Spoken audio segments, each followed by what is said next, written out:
Hello, hi. இன்னைக்கு வந்து நாங்க ஆடிப்பூரம் செலிப்ரேஷன் பண்ணோம். ஸோ, அந்த ஆடிப்பூரம் செலிப்ரேஷன் வந்து எப்படி பண்ணோன்றத வந்து நான் உங்க கூட வந்து ஷேர் பண்ணிக்கிறேன். பாருங்க, மார்னிங் வந்து வீட்டுக்கு வாசல்ல தண்ணி தெளிச்சு, அழகா கோலம் போட்டு பாருங்க, எறும்பு பாருங்க.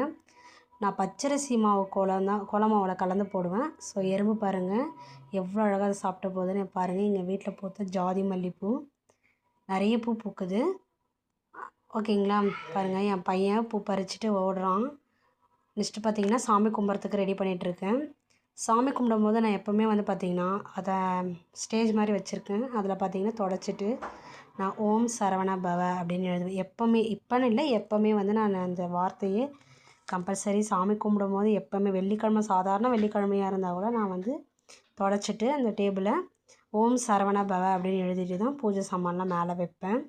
பாருங்கள், விநாயகரோட சிம்பல் போட்டுட்டு பூஜை சாமான்லாம் வச்சுட்டு பூஜை பண்ணுவேன்.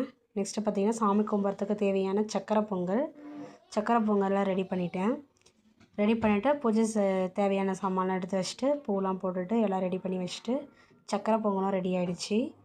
பாருங்கள், சக்கரை பொங்கல் ரெடி பண்ணிவிட்டேன். ரெடி பண்ணிவிட்டு சாமிக்கு வந்து தேவையான இன்றைக்கி ஆடி போகிறோம் இல்லைங்களா? ஸோ சாமிக்கு தேவையான வளையல், கலராக வளையல். ஆக்சுவலாக வந்து அது என்னுடைய சீமந்தத்துக்காக வாங்கின வளையல்.